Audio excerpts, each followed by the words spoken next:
Hey everyone, welcome to day one of the Global Travel Meet. It's an amazing feeling to be here, learning from all the best of the travel industry.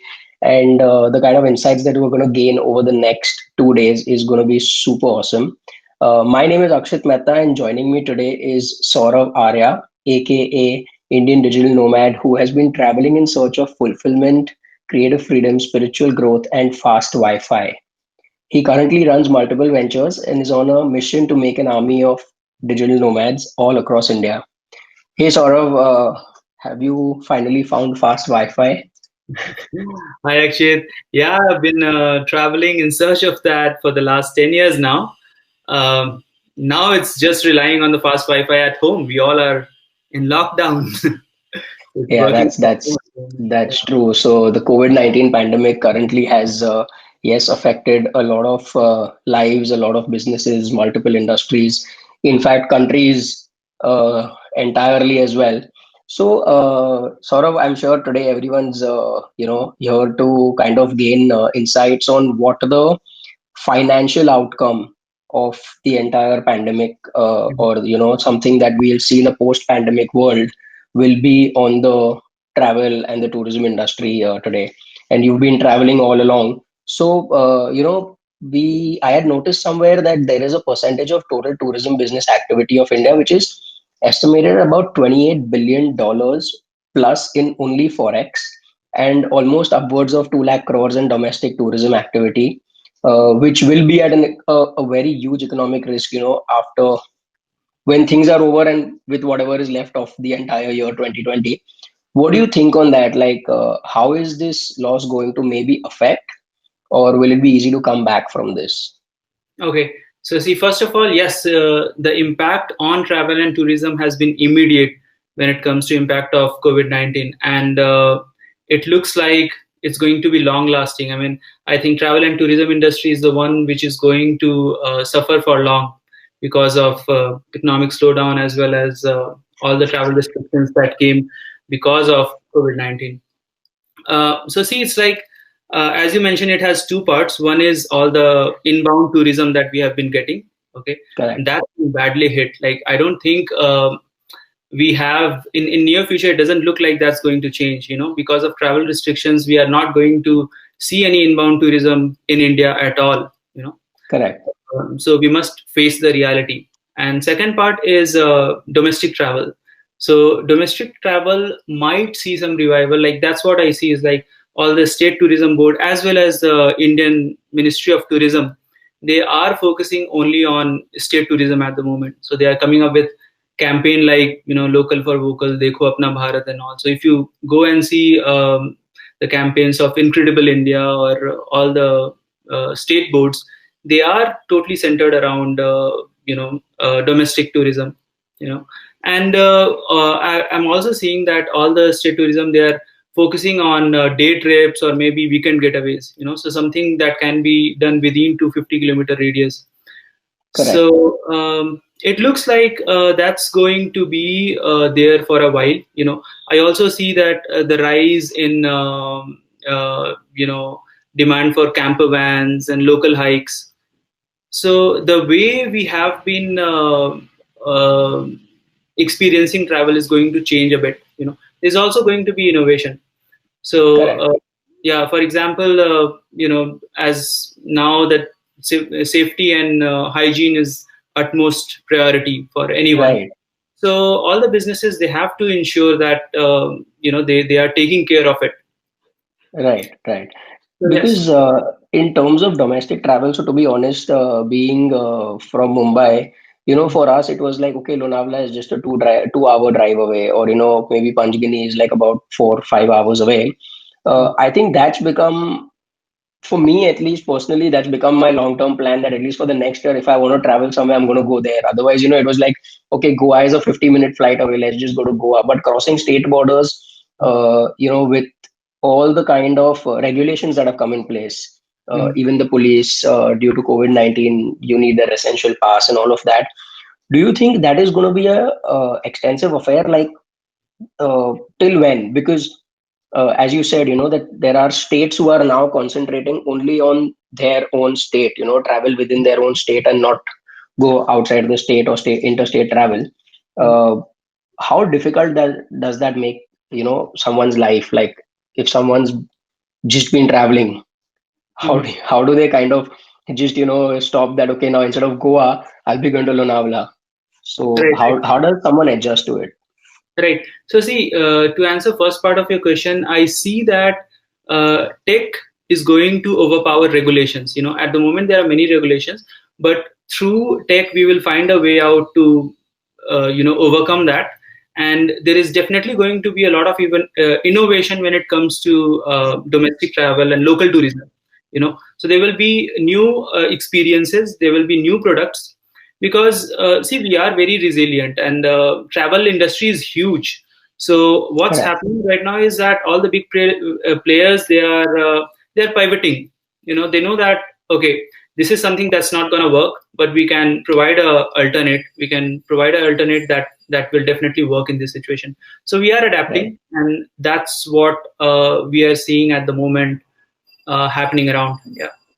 Oh, nice, nice. So, okay, so these economic risks, obviously, there are going to be a lot of job cuts. There are going to be a lot of operating expenses that might come into the picture because you have to, at the end of the day, take care of your space now from who is coming in, who is going out, Mhm. in any hotel, in any restaurant, in any cafe, in anything which is related to travel.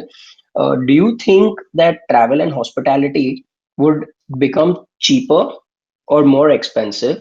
Because why I'm asking you this question as cheaper or more expensive is, one is more expensive, yes, I feel maybe because of the operating expenses. Cheaper, maybe I feel to attract more customers. But what Right. would your view be on this? Yeah, see, so it depends, because travel and tourism, it's huge.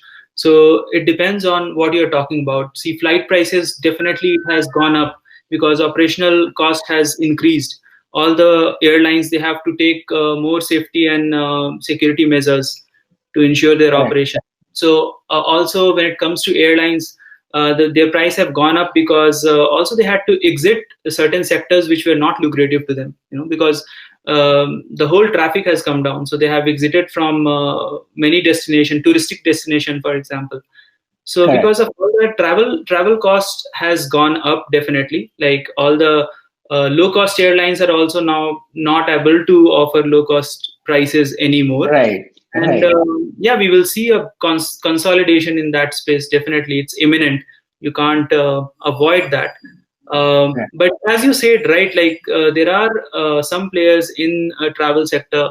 They have no other option other than to slash down their price, by maybe downsizing, cutting down on operational cost.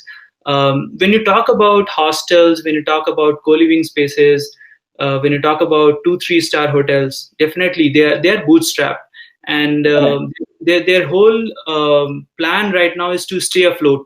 You know, Right. so, Right. in order to do that, they have to cut down their price. That's what I'm seeing around, like, because there is not much of a demand at the moment. Like the short-term rental has completely tanked because there is no travel happening. So there is a shift from short-term rental to medium and long-term stays for locals. Correct. So I'm talking about all the major cities in India like Pune, Bangalore, Mumbai. So all the Correct. hostels and hotels, they are catering to people who are either they want to self quarantine, so those who want to stay for 14 days or longer, right? So in that case, they Okay. have to significantly cut down their cost, and Right. that also reflects in the prices. I just hope that the hotel industry does not become, honestly, the next quarantine industry. That anyone who falls sick will be like, okay, let me just book a room in the hotel and stay over there instead of staying at home. So that shouldn't be the case, because yes, the travel industry has to come back, and everyone would want it to come back because everyone loves to travel. Everyone's been living their way, in such a way. So because there are people who go on yearly vacations, Mhm. but some people even think that, okay, a yearly vacation is something that I can cut back on, unlike your car or your phone or something else. Do you think that people would change their mindsets and travel maybe once in 2 years to keep their finances in check, or they would still just go all out once the pandemic is over? Uh, and how for how long can this go on? Like for how long can they do this? So, Akshit, here, what I feel is that the scope of travel has broadened. Okay, by that, what I mean is that travel doesn't just mean to take a flight and go to a place. Travel is all Right. about experience. And I don't think that. See, we are under lockdown, but our spirits are not. We want to experience new things. And we Correct. are hungry for the experiences. So what I see is that there has been a rise of travel experiences, like virtual experiences. There Okay. are virtual travel experiences. Like if you go to platforms like Airbnb, you will see a lots of virtual experiences that has come up. Like Airbnb decided to invest more on online experiences now that they know that for the time being, it doesn't look like they can monetize stays that much. Okay, so they Right. are offering. So now travel also means to have a virtual travel experience. Okay, Yeah. so traditional travel of definition of travel, if you say that okay, take a vacation once or twice in a year and go to a far off destination, I think that has changed. I feel like the what's going to happen is that one, we are going to travel more often locally. Like we will take more weekend trips, we will take day trips, and we will just visit places nearby for hikes maybe, or just for camping and stuff. That's one. And second, we are also going to spend on virtual travel experiences. Okay, Correct. because what I'm seeing is that the other change that has happened with this lockdown is that we all are working from home. Most of us are, like 90% of people who are working from home, and when we are working from home, there's a lot of work fatigue, and we need to have some experiences to recharge ourselves. Correct. Correct. Correct. It's a So, very good topic of travel. So I feel that this is how it's going to change.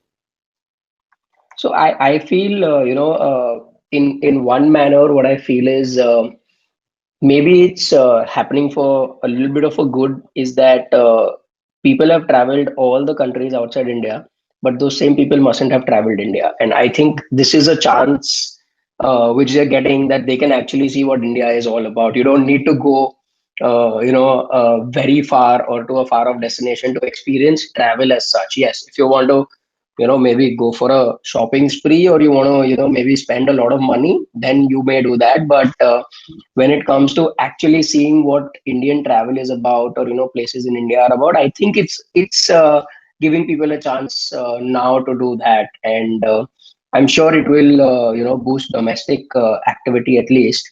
Uh, because Yeah. there are a lot of people, like for example, as a digital nomad, you have also been used to the kind of lifestyle of moving around while you work, maybe 2 months, maybe 3 months, maybe a week. uh, how has this entire situation, the last 3 to 4 months, how has it affected your lifestyle in a personal way? Like, has it affected in a personal way, or is it just affected in a professional way? All right. Okay. So before answering this question, I'll just like to comment on what you mentioned first, which is about this happening for good. Okay. So I absolutely agree with you. This is definitely happening for good because one, it is giving us a chance to innovate. Okay. And we have seen, like, if you see the history of mankind, we are anti-fragile. Whenever such thing happens, be it slowdown of 2008 and be it the Great Recession, we always bounced back. So that has always been there. So I do see that there's going to be a lot of innovation in international travel as well as domestic travel. So I think the whole travel industry is too big to tank down. So there's definitely there is no other way out other than to innovate. So we Right. will definitely innovate, and looking back, like maybe 3-4 years down the line, we will be glad that this happened. For example, all the techies will also see how the tech adoption increased tremendously with the lockdown, right? All Right. the businesses were forced to use all the apps that enables working from home, etc. So that's what Correct. Microsoft had to say, that what they had to, what could have taken at least 4 to 5 years, it took just 2 months for people to adapt, right? Makes sense. So yeah, that's one. And second, to answer your question, yes, see, the digital nomad life has been about being on the move and working remotely. Okay. So that has definitely changed now. No one of no nomad is now talking about nomading around. We know that it's very uncertain in the near future. So that has definitely changed. But all the global nomads, all the digital nomads, they are very much used to of working remotely. Working remotely is a prerequisite for being a digital nomad. So Correct. to answer your question, it feels more like I'm just at a location for a little longer time, you know. So Okay. Yeah. So it's basically, yeah, personally, yes, I would say you're right. Yeah, but at the end of the day, don't you sometimes feel it's home? See, I've never been a digital nomad. I've never I would love to work remotely as much as possible, obviously. But sometimes I just feel that a digital nomad might, along with yes, working, they might want to experience a place itself as well. Maybe the culture, maybe the people, maybe the surrounding areas, and all of that. So I think currently you're just at a loss of that, but your work is still going on. right. So what's other thing that's happening is that just to make up for the loss of not being able to go somewhere physically and experience it, I started organizing online experiences, which are like online travel experiences. So we host cultural experiences where every second week we travel to a new country and we celebrate that culture through its food and drinks, art forms, music, dance, and language. Okay, so at Okay. least that gives me a feeling of at least I'm learning about a new culture and I'm immersing myself in some way possible. So you can say Correct. that this has been more like a coping mechanism of a digital nomad who is under a lockdown. Oh, so basically, I think this pandemic is going to be an eye opener for a lot of people, and people are going to learn to live the new ways of life which they never would have thought of, and they're going to learn to adapt to new mindsets, new things, and obviously learn to live with what they have. And there are a lot of eye openers that have happened. Yeah. So you are currently running workstays, and at your space, have you hiked the pricing or have you reduced the pricing, or in your ventures that you are doing, has there been a financial effect in terms of this entire lockdown? Okay, so in Bangalore, I'm running two hospitality brands. One is Workspace, which is a co-living and co-working space, and the other is Small World, which is a boutique experiential stay place. Okay, so at both the places, we had to change our strategy completely because both these spaces earlier, before pre-COVID, it was all about short-term rentals. We were getting booking through Airbnbs, and Correct. Bangalore had a good traffic of people, both business travelers as well as those who were like, Bangalore is kind of a base camp for people who want to travel in South India. A lot of international tourists, they will arrive in Bangalore and then from here they will go to Mysore, Kerala, or wherever they want to go. Right. So, but then with the lockdown, what happened is that the market shifted to medium and long term stays because the only people who would need our stay would be probably locals who are those who are maybe staying in PGs are not happy with their stay there, and those who would like to shift to probably a slightly better co-living space, or someone who has to travel to Bangalore for some work or who want to self quarantine. Correct. So Correct. because of that, the market completely shifted, and we felt like we can't operate on that price or that margin. So we had to Correct. accept the fact that we'll have to reduce the price. Okay. Okay. So did you have someone who came into self quarantine in any of your facilities? Right. So yes. So we have been accepting it because again, it's like we have to take a call. Definitely, we don't want to. We followed certain guidelines, and also we ensured that we don't accept any booking of someone who is coming from a high risk zone. But like Okay. if someone is coming from, let's say, another district itself, or let's say from a neighboring state, and where the infection is not so high, then yeah, we can definitely take some security precaution and give the option for self quarantine, not in the shared space but only in the private studio rooms that we have. Correct, correct, correct. So, I'm sure customers may be asking you a lot of questions, that why have you reduced the price or why have you increased the price? So, as you said, yes, you have reduced the price. Are customers still, because, see, there is a mentality of a human being that if something is not priced high, that means it's not good quality, or it's not worth it, or I rather pay a little more and get something better. So Right. are you getting such questions, and do you have to like justify them in any way possible? Right. So see, most of the customers, they know that now they, if they are coming to stay for a month or so, they do know that we should not be expecting daily price. We should not be expecting them to book a monthly space at a daily price. So they do expect that. Of course, we will give them discount, and they also know that the market is limited, and we are also just trying to stay in business. Correct. uh, so with that in mind, they do understand, the price is going to be low, and they have been negotiating, like, because also a lot of us are suffering because of the economic slowdowns. Many of us are Right. they're not in job anymore. So that's another reason why we are seeing a lot of people, they are not in a position to pay higher prices. So they Right. do know that the value that they are getting is way higher than the price they are paying it for. Um, to answer your question, most of the questions from guests and customers have been around safety and hygiene. Every time I get an inquiry on Airbnb, Yeah. it's always about, hey, is the place safe? What safety guidelines do you guys follow? Okay, so we have to ensure that it's, and that's a non-negotiable. No matter what price you are paying for your stay, whether you're Correct. paying 2,000, whether you're paying 800, you would want to be safe, right? Right. Yeah. Makes sense. So, you have been in the industry. You have been personally also in the industry as a digital nomad. Uh, Even today, I know there are a lot of people, a lot of individuals who are looking at maybe running a travel company or starting a business which is dependent completely on travel and travelers. You mentioned that a lot of innovation is still possible. There is a lot of openness to that innovation. What would you advise them? Like, would you how would you advise them to go about these things? Because definitely. People are going to be scared seeing the current state of travel, but you as a as a traveler know that it might bounce back, it will bounce back in some way possible.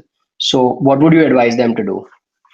See, it's a very interesting time to enter into the market, because there is slowdown. The market is limited at the moment, and lots of small players, they are wrapping up because it's bootstrapped.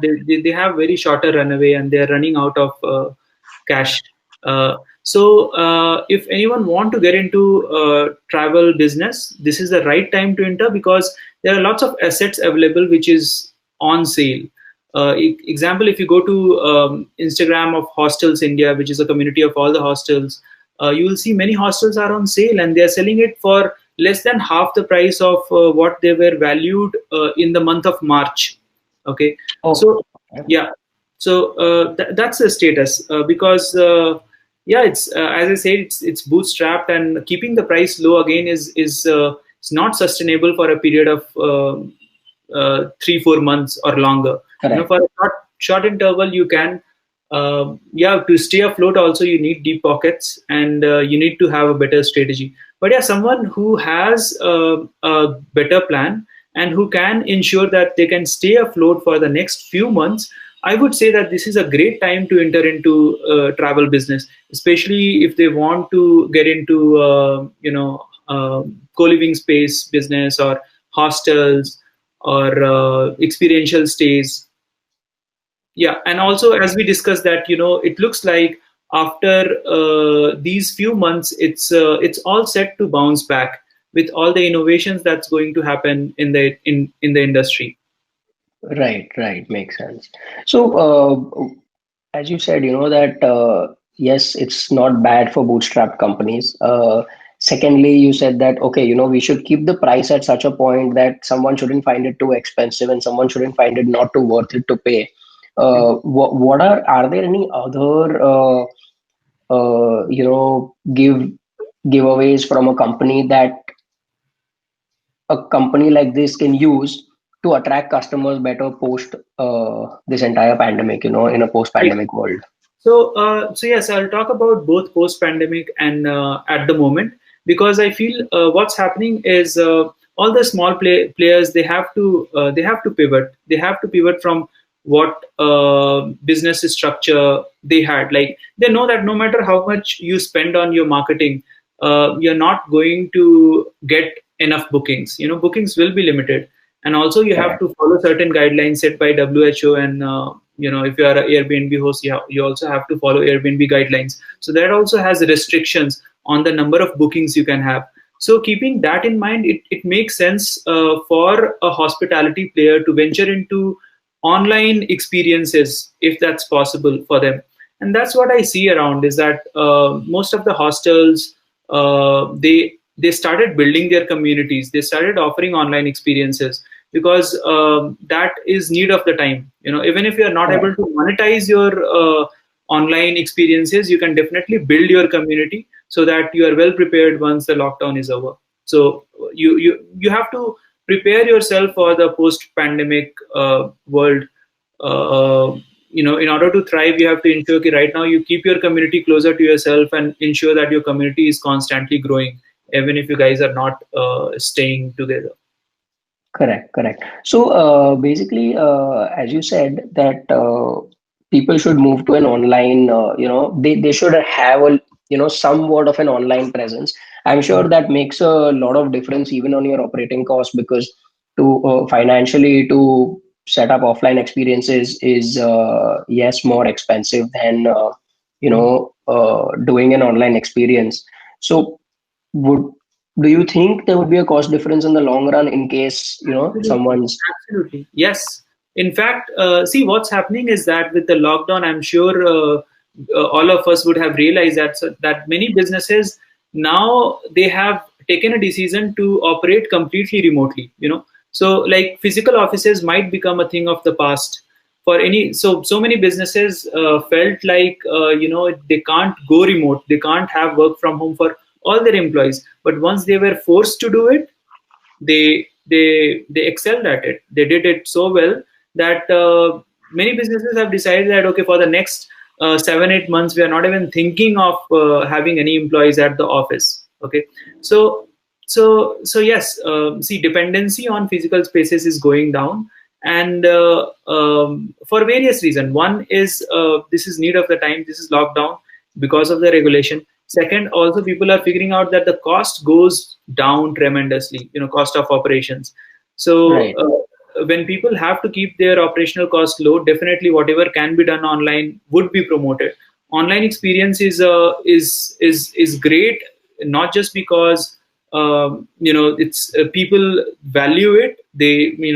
People they feel like they need such experience, but also because it's very easy to make it happen. There is no operational cost. Correct, correct. So, you had also mentioned one thing that a lot of people are calling you saying that, what is the safety regulation? What is, what are you kind of following in terms of hygiene? So, I'm sure currently safety in every business, across the globe is of utmost importance, whether it be in the travel industry, whether it be in any food industry or any conventional industry as well. Uh, how can companies and startups adapt to such new normals while keeping their finances in check? Because uh, I've been seeing that a lot of people are complaining that because of disinfection the prices have to go high, and we have more of an operating cost. So how can companies adapt to such new things? Is it going to be an easy one? Okay, so see, when this all happened, what we noticed is that initially the cost for ensuring cleanliness, cost for ensuring that all the place is well sanitized, went up, because again there was no infrastructure and many businesses had to figure out how to meet the demands, which are like guidelines set by WHO and those who are Airbnb host, the expectation of Airbnb, the guidelines that they had set. But what's happening in the market is that the big players are democratizing this space, as in big players are making it affordable. For example, businesses like Urban Company, Urban Clap. So they Yeah. are now offering solutions which are much more affordable than what it was before. and businesses can avail those options. Like businesses can have scheduled cleaning and scheduled sanitization through Urban Clap. And also Correct. I see that with the demand of security and sanitization coming from all the customers, there is definitely a need for probably a platform which can ensure it. Probably some change in the Google ratings. Probably some way the businesses can be more transparent about the actual cleanliness and the safety standards they have been maintaining. Correct. So we will Correct. see, probably we'll see such platforms which will ensure that thing. Yeah. So like every problem is an opportunity to innovate, as I say. Right. So Right. this is definitely one. As I told you earlier, that every single inquiry in the last 2-3 months starts with the line that, hey, is the place safe to stay? So that is Correct. the situation right now when everyone is concerned about it, and definitely we have to come up with a way to ensure it. Businesses, what they are doing is that at their level, what they are doing is that they are putting videos or photos of their safety standards, just to ensure that they are following the guidelines. But a guest would definitely expect more. Also, I feel that many businesses will have to spend more on their probably marketing or branding in order to brand themselves as a very safe and secure space. That's an Correct. edge at the moment. I would say that all the five-star hotels have, because five-star hotels have this brand image that, hey, this place is extremely secure, right? Right. But when it comes to hostels and probably 2-3 star hotels, they have to struggle for it. So probably we need a platform or some way with which we can ensure safety standards. Right. Makes sense. Makes sense. So basically, there should be someone who can help you regulate all of it in a very easy manner instead of trying to go around all of the bureaucracy and all of that. So Exactly. we are coming to the end of the session almost, sort of, and I have one last question. Uh, what do you feel about the future of what you do So see, specifically I'm in very terms of bullish about, being a right. nomad? Right. So, see, I'm very bullish about co-living and experiential stay. I feel that co-living industry is counter-cyclical, and what's happening at the market is, affordability is becoming a big criteria for people to decide their stay. And because of the slowdown, many people are moving from their apartments to co-living space, because primarily because of two reasons. One, it's affordable, and second, they Right. also find their community and they find their tribe there. So if you Okay. go, all the millennials, they want to stick to their tribe. They want to stay with the like-minded people, which they find in a co-living space. Co-living space can give that. So definitely, I do see that with in the post pandemic world, co-living is going to thrive, and also experiential stay is going to thrive, because when people are not able to travel outside, when the international travel is still uncertain, people will look for experiences locally. Correct. So my advice to all those who are interested in travel industry is to do a good research, and if you want to get into the industry, probably this is the right time to invest in, because the assets are available at on sale at the moment, and if you can stay afloat for these few months, you will have an edge over other businesses once we get over it. Makes sense. Makes sense. So, it's it's been great kind of trying to understand how you as a person from the industry is, trying to cope up with whatever is happening across the world. And I'm sure there are a lot more people who might be in the same boat as you and, everyone else, because everyone's wanting to travel, no one's being able to travel. We've had a lot of memes coming that I'm traveling from my bedroom to my hall. That is my day of travel nowadays on the weekend. But yes, I'm sure, as seeing the positivity in what you've said today, is that I do see travel coming back. So I think sort of we're opening up to questions from the attendees who are here. We've already got a few questions currently. Let's see. So we had Srinath Das ask a question saying, "What is the difference between PG and workstays?" All right. So see, at Workspace is a co-living and co-working designed specifically for remote workers, digital nomads, freelancers, and solopreneurs. Okay. So we take into account that the space should be ideal for people who want to work from there, right? So we have a dedicated workspaces. So it's like a co-working space along with a co-living. PGs, all the PGs that we have is centered around monetizing each and every inch of the room. It's like they just put a 2 3 dorm beds in a room and they call it PG. That's not what you need in order to thrive. It's I'm still surprised uh, how can someone stay in a place which doesn't have a character, which doesn't has a community. So PGs doesn't have any community at all. So the mindset of people who are running a PG is just to monetize their space they have got. And you know what, Akshit, what I see is that at the same price point, like the price at which you get a PG, the same price you can get a really good co-living space, not just workspace. I see so many co-living spaces which offers you community along with a really nice co-living space. So I feel that PGs are so 90s. PGs we are done with. And I think students do realize it. Students do realize it. And I see that I won't be surprised if people stop using this word PGs. So I think the next tagline for anyone who's planning to open a co-living space, you can use "PGs are so 90s." I think we can thank Saurav for that one specifically. So Saurav, we also had a thought from Mr. Uday Bhatt. What he mentioned was that I believe online experiences can be used to introduce a travel destination to the audience, but not replicate it until we have huge advancements in VR tech. Absolutely. Absolutely. So, see, VR is one way to experience travel, but to travel doesn't just means to actually experience it through VR tech or by actually going there. People also travel through book. You read a story, you get to know something, and that's an experience in itself.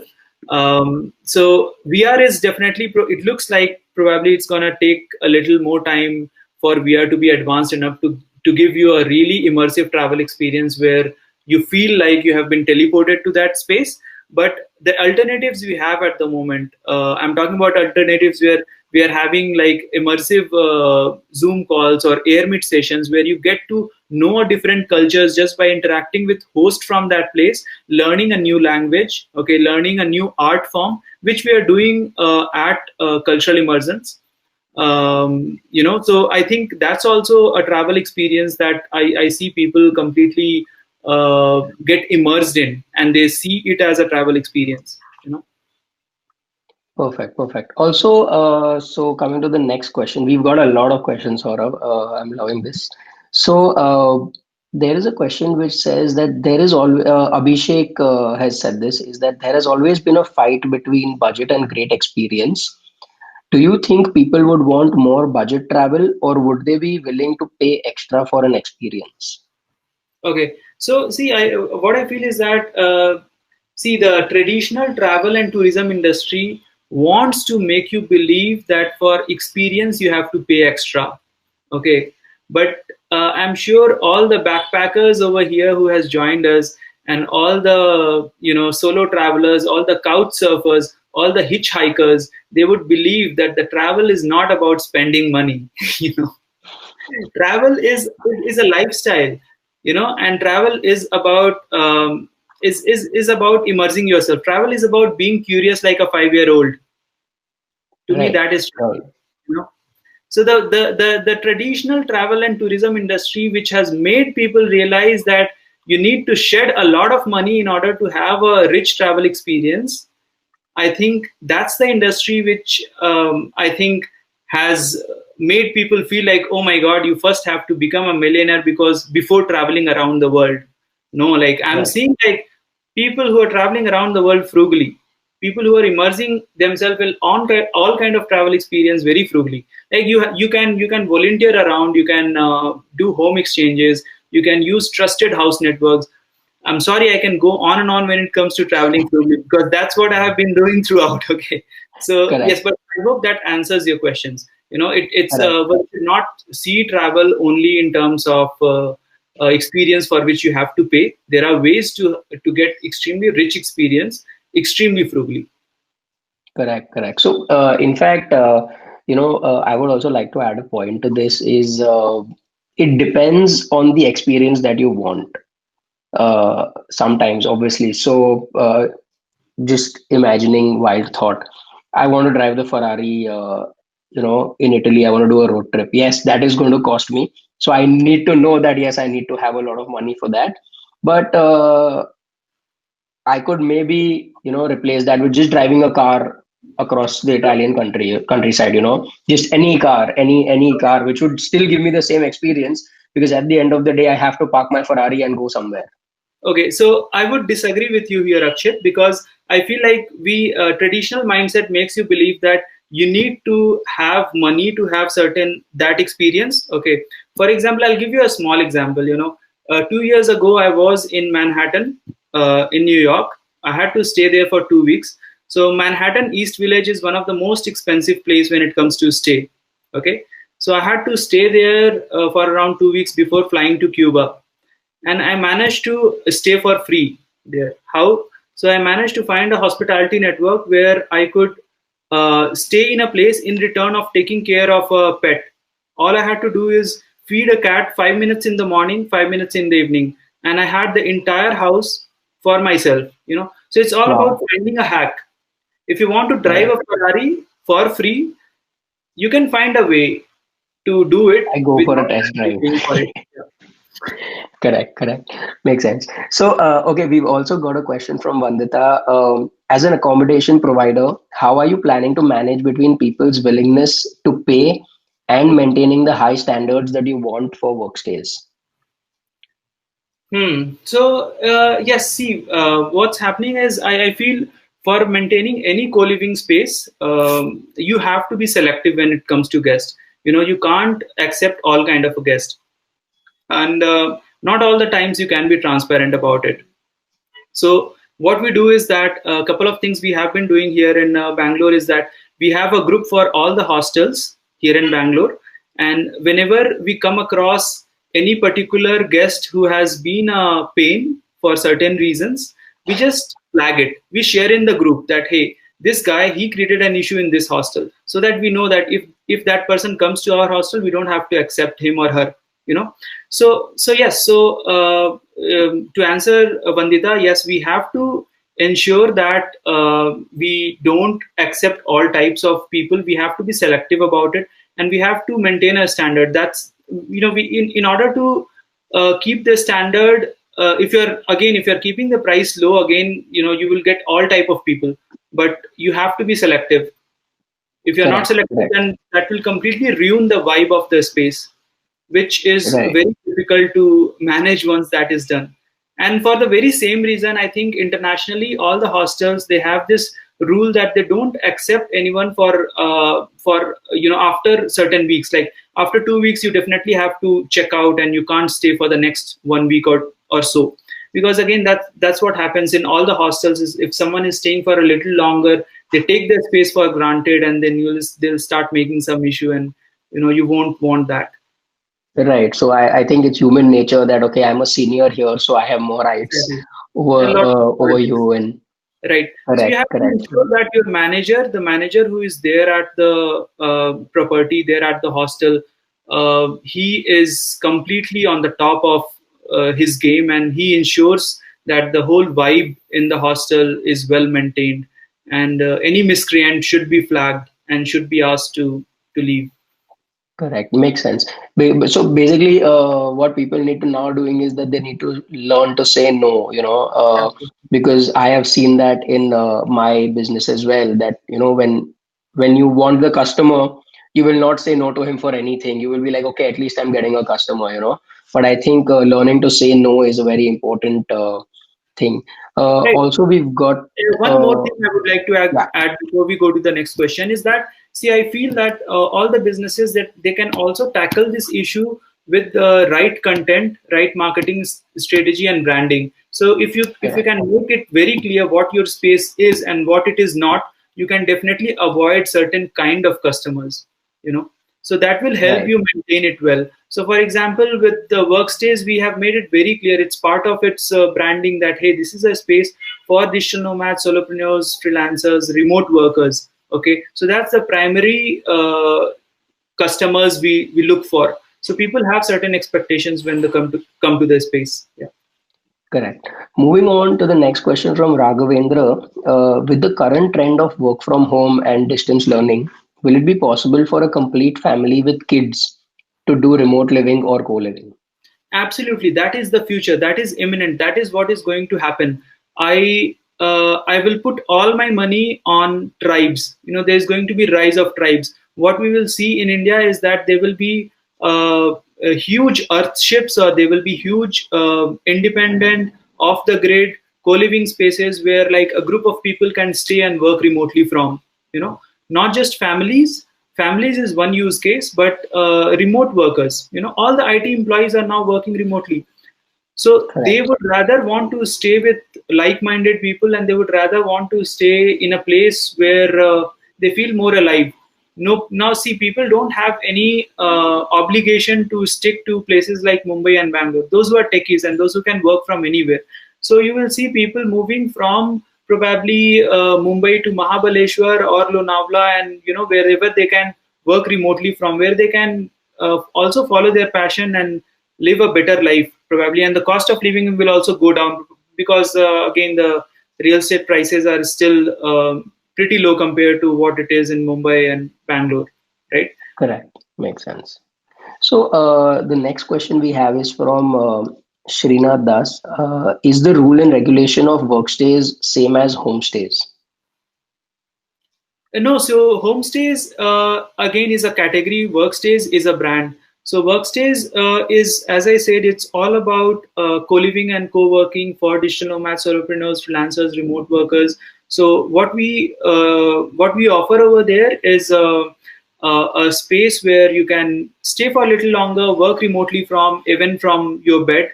Okay, and you have the right community. So online community is a big part of what we are offering. It's not just a physical space, but the online community where we say to the all the guests who are staying with us that if you need any kind of support in terms of launching your side hustle, working on your small business, or working on your early stage startup, we have the community where you can ask for help. You know, so like we have early stage businesses. They say that okay, I have a great tech team, but I need help with marketing. We immediately connect with someone who has stayed with us before, or someone who is staying there, you know. So it's all about helping each other, and it's all about keep the community have the feeling of the community, and you know, helping each other to grow.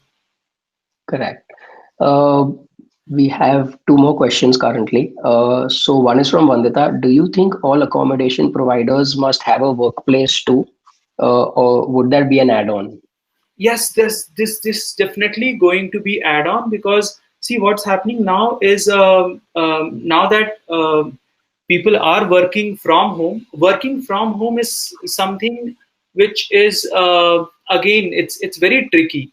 I mean, when you can work from home, probably you can work from anywhere, right? So Right. it's better to make use of it, leverage the opportunity to work from anywhere. Again, working from home a lot of times limits your productivity, right? So there are people who would rather choose to stay at a place where they can have a very comfortable workspace along with a comfortable stay. Okay, just after the lockdown, this is a again, this depends, early trend depend on where you are, the location you are in. Like in Bangalore, this is a non-negotiable. Like in Bangalore, all the guests we have been catering to, the first criteria for them is that hey dude, I also need to work from there, so is the workspace comfortable enough? Okay, so because we are catering to local people who are kind of, they are shifting from their apartments to our co-living spaces or our studio apartments, right? And all of them are working remotely, you know. So this is Right. definitely, I think it's non-negotiable. It's just eminent. Everyone, all the states would need it. Correct. So, Saurav, we've got about 9 minutes left. Uh, we again had a few questions added. So we have a question from Uday. Have you thought of creating co-working spaces in the mountains as properties are cheap and internet is good? Because currently there are only 5 or 6 co-working spaces in Himachal and zero in Uttarakhand. So Yeah, I absolutely. hope you open one soon. Yes, absolutely. And as we were discussing about tribe, I'm like extremely bullish about the whole concept of tribe. And also, what is happening is that see, digital nomadism is just a phase. Lots of digital nomads, they are getting travel fatigue, and lots of digital nomads, they are choosing to settle down at a place for slightly longer time.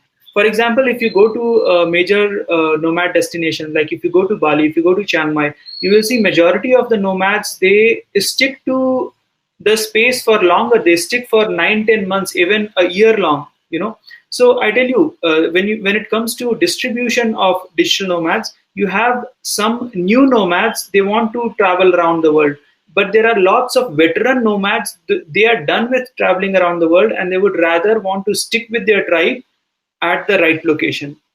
Okay, Correct. so the same trend, what is there, what we see in Southeast Asia, what we see in major digital nomad destinations around the world, be it Buenos Aires in South America, be it Medellin in Colombia, be it Chiang Mai, Bali.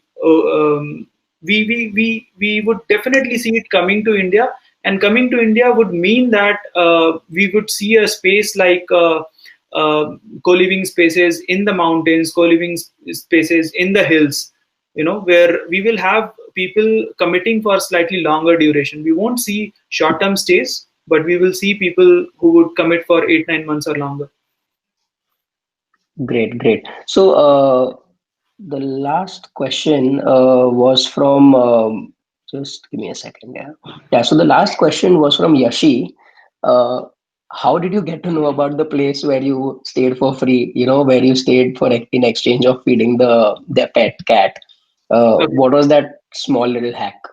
So see, 10 years ago when I decided to go remote, okay, so I decided to be on this quest to visit all the countries. Everything else is revolving around my lifelong quest to visit all the countries. And there is two ways to do that. One is to, like figure out a way to become a millionaire and then do it. Like, you need to actually have a lot of savings to do that. And second is to find out some hacks to do it. And I felt like, no, I can't wait, or like, I have to do it now. And then the only option left for me was to find out hacks. So I researched a lot about how to travel frugally. That's what I've been doing right since the beginning. So yes, I found this spaces just by researching, and also when you're traveling, you meet people, you meet other travelers, and from them you get to know. By the way, I post on Instagram about travel hacks as well. I mean, I post a lot about travel hacks because I often get questions like I'm like really tired of this question that, hey dude, you have been traveling around the world. How have you been traveling, or how much you had to save, etc., etc. So I am very happy to debunk this myth that you need to save a lot. And I mean, a big part of your travel expense is actually flights and stay.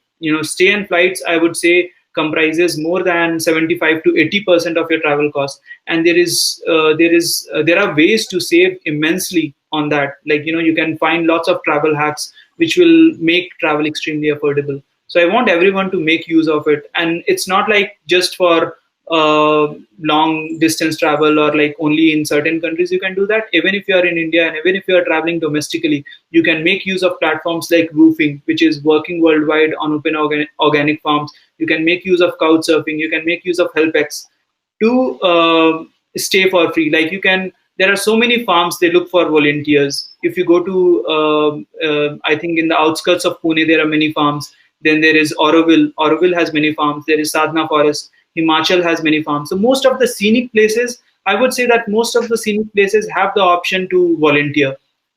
And you can Nice. volunteer. You can have the stay for a skill deal. Also, what I have noticed is that a lot of hostels, even at the prime location, they're always open to the idea of stay for a skill. Like, for example, if someone is coming to work stays, and someone would say that, hey dude, I would like to stay for a month, and in return I can take care of your social media, I'll give him this option. Sure, why not? You can stay for free. Correct. yeah, it's just about asking. A lot of times there is no platform, but you just have to go out of your way and ask, and you will maybe get an answer. Perfect, perfect. So, last question. We'll make this a quick one because we have just about 3 minutes left. What were the problems that you have faced while traveling in those countries, the countries that you have traveled to? Okay, so It's see, from I feel that, RM1. right. So I feel, see, travel and problems goes together. Travel means that subjecting yourself to uncertainties. Okay, and I Yeah. feel that in the last 10 years, anything that could have gone wrong has gone wrong with me. From being deported to a country to being mugged, everything that could go wrong did happen. And I think that's the beauty of travel. You get to you get over it, you accept it, and you treat it like a feather in the cap. Okay, so yes, if you want me to share about any particular travel experience of things going wrong or any problem, any specific problem, I'll be happy to share a short story. Like, anything specific you would like to know? Uh, where you were deported. Quick Okay. one. All right. Okay. So see, I was in Singapore. Singapore has a U-turn policy. U-turn policy means that if you're using a travel visa and if you're exiting and entering Singapore again and again, you will be flagged. Okay, and they will feel like maybe you're working illegally over there. Okay, so I was on a tourist visa. I exited. I went to Philippines, got back, stayed in Singapore for another month. When I exited to Bali and when I went back, they allowed me. I mean, they didn't allow me entry. They asked me to go back to where I came from. You know, so so yeah, I went back to Bali. Next day, I booked a ticket to India again, and I had a transit through Singapore. I transited through Singapore, and when the immigration officer saw me, they felt like I'm trying really hard to get in when I have been flagged yesterday itself. Okay, so that made them detain me. You know, like I Okay. had to stay the night in the police station inside the airport, and next day I was sent to India. Oh my God. My So yeah, God. everything happens. So I think that is also one of the experiences which you can have without a budget. Right. Uh, so I think it was super amazing to learn from you, get these insights from you, sort of, and I'm sure what I'll do is, guys, whoever is here, whoever has checked out the entire thing, Saurav can be found on Instagram as @Indian Digital Nomad, and you can get your hacks, you can get what Saurav does, all of it from there. And coming up, please do not leave the Global Travel Mate. I would, request you guys to also attend the next session, which is a travel writing workshop with Divyakshi Gupta. And do have a look at that. Saurav, it was great having you here. I hope you had a good time also, having this nice discussion about the financial um Thank effect you very due much. to the pandemic. Time flew by. We had lovely Yeah, conversation. Thank you so much.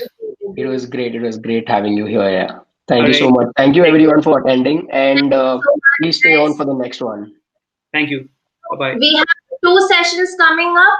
One named Local Tourism and Domestic Travel, and the second one is a travel writing workshop. So if any of you want to join, it starts at 11:45, and you can go to the links provided to you during registration. And until then, you can hang out in the social lounge.